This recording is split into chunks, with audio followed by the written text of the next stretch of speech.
जमील अहमद साहब आदाब। आप एक मशहूर शायर हैं, हिंदुस्तान के लोगों के दिलों में रहते हैं। आप हमें ये बताएं किन हालात ने आपको शायर बनाया? मैंने जो कुछ दुनिया को देखा, जी समाज और इंसान और इंसानियत को गिरता हुआ देखा, मैं उससे असरअंदाज हुआ और मेरे दिल ने जो कुछ कहा, मैं नहीं जानता कि अच्छा या बुरा, जो भी मैंने देखा उसको अपनी शायरी का की शक्ल दी।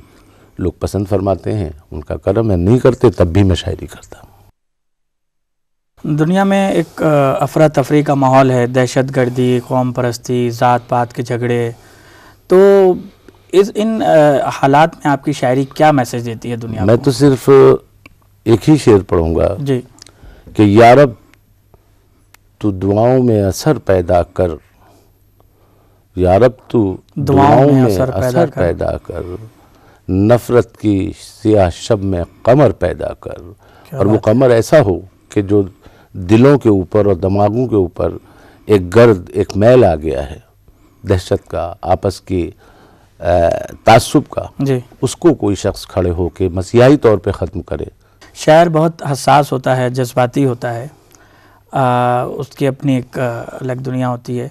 आप शायर इंसानों के, आवाम के नफ्स को भी पहचानता है। आप कैसे देखते हैं मौजूदा हालात को और मौजूदा दुनिया को? देखिए, हमारे साथ एक नहीं, बहुत सी प्रॉब्लम्स हैं, बहुत से मनाजिर सामने आते हैं, बहुत से हालात सामने आते हैं। उससे असरअंदाज होकर के दिल और दिमाग दोनों ही उसकी तरफ राग़िब होते हैं और शायरी करता है। मसलन आज के ज़माने में जो कभी हिंदुस्तान की सभ्यता थी कि पल्लू सरों से नहीं हटते थे, आज के ज़माने में जब मैं उरियानियत देखता हूँ और उसको आप एक नाम देते हैं मॉडर्निटी का, तो बड़ा दिल को एहसास होता है। मैं आपसे एक अपने कते की शक्ल में एक बात अर्ज करूंगा। जिधर भी देखिए जिस्मों की अब नुमाइश है, जिधर भी देखिए जिस्मों की अब नुमाइश है। हम अपनी कोहना रवायत पे फिर पलटने लगे, क्या बात? हम अपनी कोहना रवायत पे फिर पलटने लगे और सबब ये सामने आया है बेहयाई का। ज़मीर मरने लगे तो लिबास घटने लगे। क्या बात है, ज़मीर मरने लगे तो लिबास घटने लगे।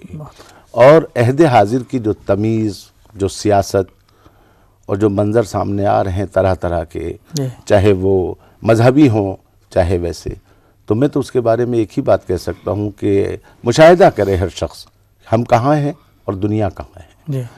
उसके बारे में चंद शेर समाअत फरमा लिए कि ज़मीं से आसमानों के सफ़र पर जा चुकी दुनिया, ज़मीं से आसमानों के सफ़र पर जा चुकी दुनिया, मगर मैं हूँ कि अपने भाई से दस्तो गरीबा हूँ।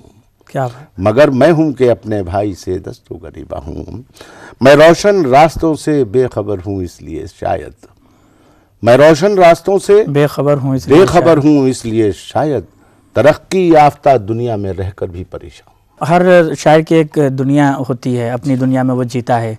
जमील अहमद साहब की क्या दुनिया है, कैसी दुनिया है? वो अपनी दुनिया को कैसा देखना चाहते हैं? जब दुनिया से फुर्सत मिलेगी तो अपनी दुनिया के बाबत सोचूंगा।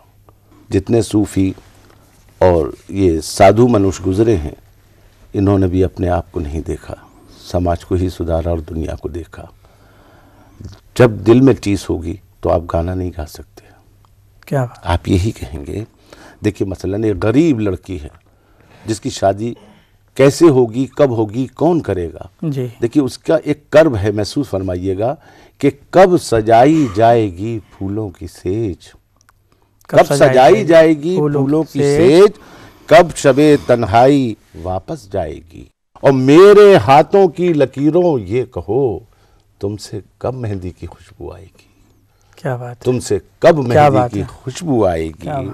एक बात और अर्ज करता चलूं कि हमने पढ़ाई लिखाई, देखिए कहा जाता था कि विद्या ददाति विनियम, यानी इल्म जो है वो आदमी को बहुत कुछ देता है, तहजीब, तमीज़, शालीनता, स्वभाव, नेचर, उठना बैठना, हर चीज़ था। लेकिन आज का मकसद तालीम का ये है, और माँ ये समझती है कि बेटा अगर पढ़ लिख गया तो अब वो मुलाजिम होगा और अच्छे तनख्वाह लाएगा, खूब पैसे कमाएगा। हर शख्स ही जुस्तजू में लगा हुआ, इसीलिए पढ़ाई, शायद आज पढ़ाई का मकसद ही यही रह गया है।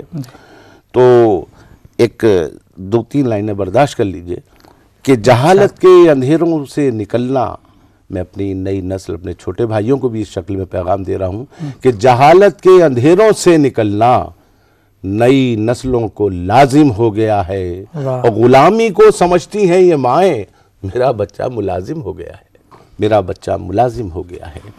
तो इसको एक आदमी नहीं सुधार सकता, इसमें नई नस्ल को भी आगे आना पड़ेगा। जब ये दौर बदलेगा, तहजीब और जो हमारे बीच में तासुब की दीवार और ये सब है, ये सब खत्म हो जाएगी इंशाल्लाह। ये जो हजरात शायरी करते हैं उनकी कोई ना कोई वजह होती है, कोई पैसा कमाने के लिए अपना रास्ता तलाशता है, शायरी करता है, कोई शायरी के मेयार को बुलंद रखने के लिए, कोई समाज को बदलने के लिए। जमील अहमद साहब क्यों शायरी करते हैं? सुकून से जीने के लिए। मेरा हमसाया परेशान है, जिस पे भी नज़र डालता हूँ जब वो शख्स परेशान नज़र आता है, आप बता सकते हैं कि मैं क्यों कर सुकून से रह पाऊँगा? अस्पताल में लोग करा रहे हैं, क्या कोई मौसीकार वहाँ गाना गा सकता है? मेरा मुल्क, मेरा कल्चर, मेरी पूरी जितने भी मेरे ये यहाँ के रहने वाले हिंदुस्तानी लोग और दुनिया के लोग हैं, जब ये परेशान हैं, चीखें मार रहे हैं, तो मैं जुल्फ़ और रुखसार और किसी किस्म की शायरी नहीं कर सकता। हाँ, हसास तबीयत, हसास दिल और गयूर फितरत होने के नाते मैं सिर्फ मुशाहिदात की शायरी कर सकता हूँ, अपनी शायरी में उनको सजो सकता हूँ। और ना मैंने आज तक कोई ऐसी शायरी की ही नहीं है, शायद आपको अंदाज़ा हुआ हो। गोया कि आप समाज को बदलने के लिए या समाज को अच्छा मैसेज देने के लिए, समाज सुकून से रह सके, इसलिए आपकी शायरी असरअंदाज हो सके, इसलिए आप शायरी करते हैं। जमील साहब, कोई शेरी मजमुआ भी आपका मंजर आम पर आया? हकीर सा मजमुआ महफिल नाम से आया है जी, और पता नहीं किन हाथों तक पहुंचा या लोगों ने उसे पसंद फरमाया या नहीं। आगे भी आप किसी मजमुए की तैयारी कर रहे हैं? मेरा दूसरा मजमुआ तकमील पजीर है, महमिल नाम से जी, उसी के नाम से मिलता हुआ नाम मैंने रखा है, महमिल, और मैं जल्दी ही उसको मंजर आम पे लाऊंगा। हम चाहेंगे कि कुछ और अशार जो आपको, जाहिर है हर वालिदैन को अपनी औलाद प्यारी होती है, आपको अपने सारे शेर प्यारे होंगे, इसमें कोई दो राय नहीं, लेकिन हम चाहेंगे कुछ बहुत ख़ास अशार जो आप यहाँ पर सुना सकें। जब गुल की जगह हाथों में पत्थर निकल आए, जब गुल की जगह हाथों में पत्थर निकल आए, हम अहले जुनू शहर से बाहर निकल आए। क्या बात है। हम अहले जुनू शहर से बाहर निकल आए, और मौसम की खराबी में भी खुश रंग परिंदे, वाह, मौसम की खराबी में भी खुश रंग परिंदे, मालूम नहीं किसकी सदा पर निकल आए। क्या बात है। मालूम नहीं किसकी सदा पर निकल आए, प्यासे हैं मगर इतने भी मजबूर नहीं हैं, प्यासे हैं मगर इतने भी मजबूर नहीं हैं, हम एड़ियां रगड़े तो समंदर निकल आए। क्या बात है। हम एड़ियां रगड़े तो समंदर निकल आए।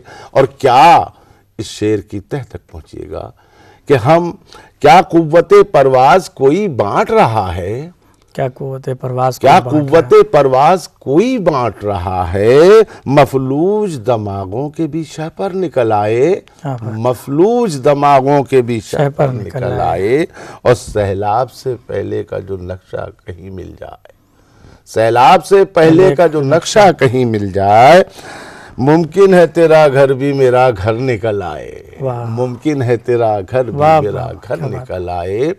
और ये शेर माजरत के साथ कि करता हूँ जमील इसलिए दीवानों की इज्जत, करता हूँ जमील इसलिए दीवानों की इज्जत, कब कोई मोहब्बत का पैगंबर निकल आए, कब कोई मोहब्बत का पैगंबर निकल आए, जब गुल की जगह हाथों में पत्थर निकल आए।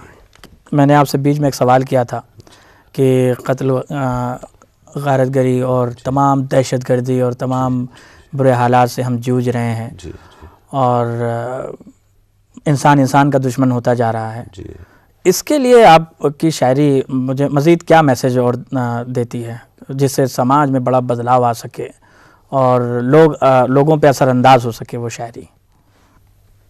कोई भी अपनी तहजीबों को भूल जाता है, तो जो हमारे बुजुर्ग क्या कह गए हैं, जब हम उसको पामाल कर देते हैं तो ऐसे ही हालात पैदा हो जाते हैं। देखिए, मैं एक संस्कृत का श्लोक पढ़ूंगा और फिर उसको अपनी शायरी में, जो मैंने स्वर्गीय कालिदास का श्लोक मैंने अनुवाद किया है, ट्रांसलेट किया है, उसको ज़रा समाप्त फरमाइए। मेरी महफिल में ये तमाम मैंने एक काम किया है, वर्क किया है, जो आपका शेरी मजमूआ है उसमें, जो संस्कृत के आपके श्लोक थे उनको अपनी उर्दू शायरी के अंदर मैं लाया हूँ, ताकि आवाम और लोग समझ सकें कि आखिर था क्या, कहा क्या है बुजुर्गों ने।